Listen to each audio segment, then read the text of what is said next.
Latest news updates కోసం ఇప్పుడే download చేసుకోండి media effects app. Welcome to media effects. మాజీ మంత్రి బీఆర్ఎస్ సీనియర్ నేత మేడ్చల్ ఎమ్మెల్యే మల్లారెడ్డి సంచలన వ్యాఖ్యలు చేశారు.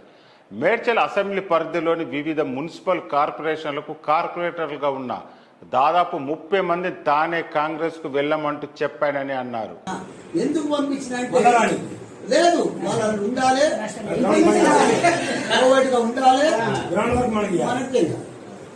లోకసభ ఎన్నికలు ముగిసే వరకు అస్తంపాటులో ఉంటూ బీఆర్ఎస్ గెలుపు కోసం కృషి చేయాలని కార్పొరేటర్లకు తాను సూచించానని ఆయన పేర్కొన్నారు. కాంగ్రెస్లో ఉంటూ పార్టీలో జరిగే పరిణామాలు ఎప్పటికప్పుడు తనకు తెలియజేయాలని కార్పొరేటర్లతో చెప్పానని అన్నారు. అయితే తాము కాంగ్రెస్లో ఉండలేకపోతున్నామని కార్పొరేటర్లు చెప్తున్నారని మల్లారెడ్డి అన్నారు. అస్తం పార్టీలోని సీనియర్ నేతలతో ఇబ్బందులు ఎదుర్కొంటున్నట్టు వారు ప్రతిరోజు తనకు ఫోన్లు చేస్తున్నారని చెప్పారు. పోయింది కానీ పోయిన వద్దుగా మొత్తం వాళ్ళకి బాధలే ఉన్నాయి, ఇబ్బందులే ఉన్నాయి. రోజు వాళ్ళందరూ కూడా ఫోన్ చేస్తారు, మేము వచ్చేస్తామన్నా, మేము ఉండలేకపోతున్నాం. ఇలా ఈ మేరకు న్యూ బోయిన్పల్లి సౌజన్య కాలనీలో సోమవారం ఆయన మీడియాతో మాట్లాడారు. మల్లారెడ్డి చేసిన వ్యాఖ్యలు రాజకీయ వర్గాల్లో సంచలనంగా మారాయి.